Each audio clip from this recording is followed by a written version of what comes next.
मोदी सरकार लगातार इस मिशन में लगी हुई है कि कैसे देश के लोगों की आमदनी बढ़ाई जा सके। पीएम मोदी की सही नीतियों की वजह से देश काफी तेज गति से विकास कर रहा है।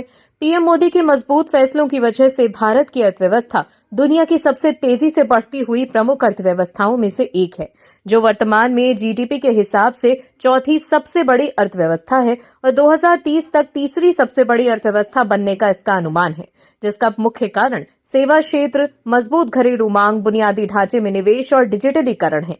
लेकिन विपक्ष और खास तौर पर राहुल गांधी को अपनी राजनीति चमकाने से मतलब है, लेकिन सरकार ने दूध का दूध और पानी का पानी कर दिया है, जिसके बाद सब कुछ साफ हो गया है कि कैसे विपक्ष को सिर्फ और सिर्फ राजनीति करने से मतलब है। उन्हें इस बात से कोई लेना देना नहीं कि जिस कानून का वो विरोध कर रहे हैं उससे गरीबों की आय बढ़ेगी, लेकिन उन्हें तो मोदी सरकार का विरोध करना है, इसीलिए वो ये कर रहे हैं। वहीं नेशनल हेराल्ड मामले में ईडी ने इस पर पलटवार किया। क्या है खबर, बताते हैं आपको इस रिपोर्ट में। दर्शकों, विकसित भारत रोजगार और आजीविका मिशन ग्रामीण यानी वीबीजी रामजी बिल 2025 को राष्ट्रपति द्रौपदी मुर्मू ने मंजूरी दे दी है। इसके साथ ही 2 दशक पुराना मनरेगा अब एक नए कानूनी ढांचे में बदल चुका है। केंद्र सरकार ने दावा किया है कि नया कानून विकसित भारत 2047 विजन के साथ जुड़ा हुआ है।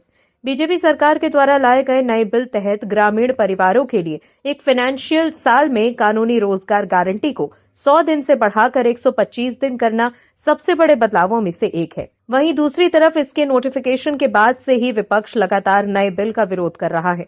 सोनिया गांधी ने सवाल उठाते हुए आर्टिकल लिखा। वहीं अब विकसित भारत जी राम जी को राष्ट्रपति द्रौपदी मुर्मू से भी मंजूरी मिलने के बाद कांग्रेस सांसद राहुल गांधी ने सोनिया गांधी के आर्टिकल शेयर करते हुए केंद्र सरकार पर हमला बोला। सोशल मीडिया एक्स पर पोस्ट में राहुल गांधी ने कहा कि न जनसंवाद, न संसद में चर्चा, न राज्यों की सहमति। मोदी सरकार ने मनरेगा और लोकतंत्र दोनों पर बुलडोजर चला दिया है। आगे उन्होंने कहा कि ये विकास नहीं विनाश है, जिसकी कीमत करोड़ों मेहनतकश भारतीय अपनी रोजी रोटी गंवाकर चुकाएंगे। कांग्रेस संसदीय दल की अध्यक्ष श्रीमती सोनिया गांधी जी का इस गंभीर मुद्दे के हर पहलू का पर्दाफाश करता हुआ ये लेख जरूर पढ़ें।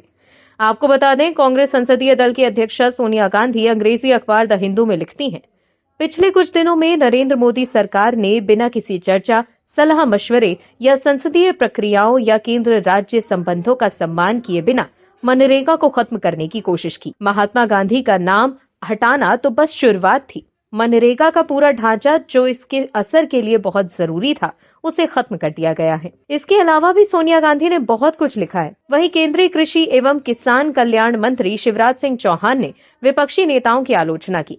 शिवराज सिंह चौहान ने कहा कि वो सरकार की प्रमुख ग्रामीण रोजगार योजना को लेकर देश को गुमराह करने की कोशिश कर रहे हैं।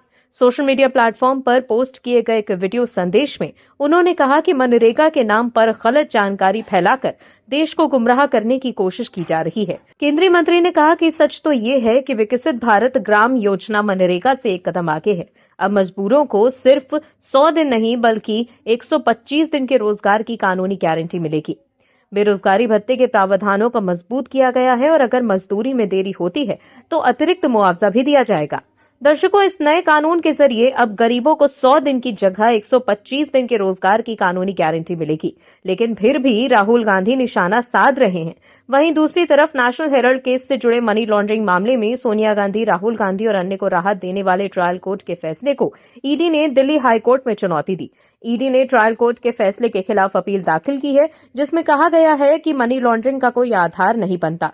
नेशनल हेराल्ड मामले में ट्रायल कोर्ट के फैसले के बाद कांग्रेस के लोग मोदी सरकार पर निशाना साध रहे हैं और अब ईडी ने हाई कोर्ट जाकर राहुल और सोनिया की चिंता बढ़ा दी है। Bureau report, MH news. आप दर्शकों से विनम्र निवेदन है कि चैनल को सब्सक्राइब जरूर करें